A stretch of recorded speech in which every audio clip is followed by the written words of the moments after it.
Hey guys, I'm Pixel Dan, and this is a review of the Star Wars Force Awakens 6-inch Black Series Poe Dameron. That's right, it's another one of our brand new heroes from the upcoming The Force Awakens movie, so let's check him out. As you can see, he comes in that same style window box packaging that we've seen for all of the recent Episode 7 Black Series figures. Has that nice bright red background and fully showcases the action figure in the window. If you rotate the box around to the backside, we get a very brief description of the character that states, Poe Dameron is an ace pilot, a leader in the Resistance fight against the evil First Order. He soars into battle behind the controls of a modern X-Wing fighter. So let's go ahead and take a look at Poe outside of the packaging. So first thing to note, he's wearing a very classic looking X-Wing pilot outfit, which is very cool, very familiar, especially for fans of the original trilogy. So let's go and take a look at the details on this guy. I'll go ahead and start off with the head sculpt on here. For the most part, I feel like the sculpt is pretty decent. However, the paint job isn't the best on there. Specifically the eyes. I'm not sure exactly what's going on with the eyes. They don't seem to be painted perfectly straight, and he definitely looks like he's really tired or something.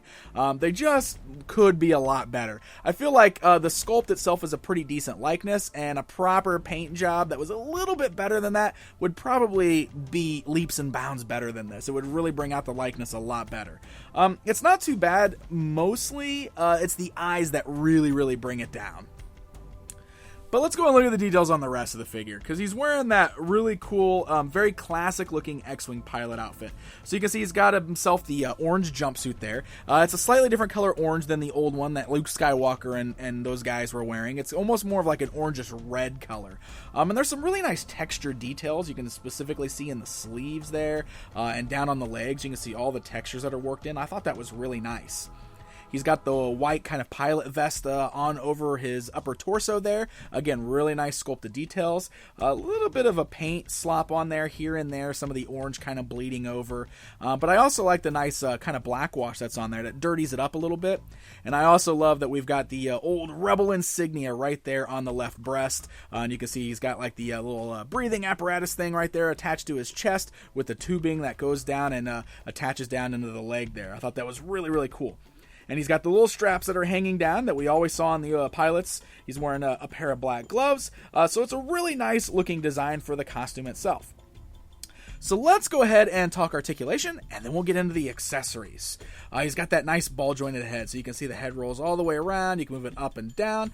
He does have the hinge joint on the neck. The sculpt of the collar is going to hinder his movement just a bit. You can see that his hair totally hits that, so his head doesn't lift up quite as high, but still a good range of motion there.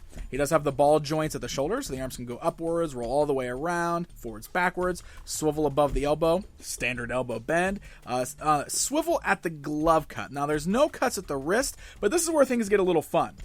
He's got a pair of interchangeable hands, and the way that Hasbro did it is they detach at the glove cut right there. So you can take off his black gloves for when he's flying and instead attach the bare hands.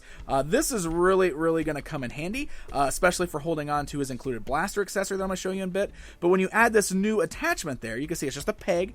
Give it a little bit of push, it gets in there nice and tight. You can then swivel it at the wrist in that spot, as well as a standard swivel that has the hinge joints that we've been seeing on these figures. So pretty cool way to double up that articulation.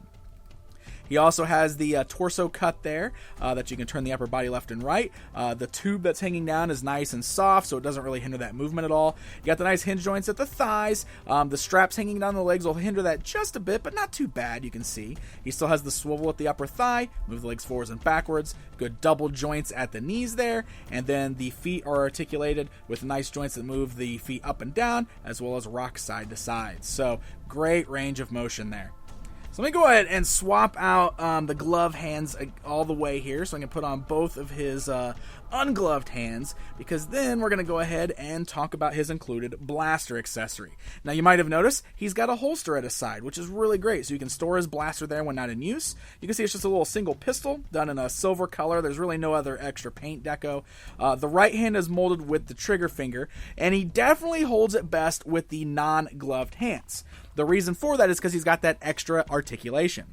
You might notice that if you put the gun in his gloved hand, since he doesn't have the wrist articulation, he's kind of always pointing the gun downwards. You can't really straighten it out. So it definitely works best with the ungloved hand. Aside from that, he also comes with his X-Wing pilot helmet, which is awesome. Look at the details on this thing. I love it. It's a nice deep black color with bright red markings all over it with the Rebel insignia. He's got the nice translucent yellow blast shield on the front. Really great looking helmet, and it's designed to fit right over his head. It does look a little bit bulky, but you're going to have that whenever they design helmets to fit over the sculpted hair on a figure, but it doesn't look too bad. I actually really like the way he looks with the helmet, and the yellow blast shield kind of helps to cover up those badly painted eyes, so that's kind of nice as well. So there you go, my friends. There is a look at the brand new Black Series 6-inch Poe Dameron from The Force Awakens. Really nice to be adding to our new heroes that we've got from the upcoming film, and I really like the look of this guy. Love the classic X-Wing pilot outfit. I wish the paint was a little bit better on that head sculpt, but otherwise, I think he's a pretty solid figure, and definitely another cool one to add to this collection.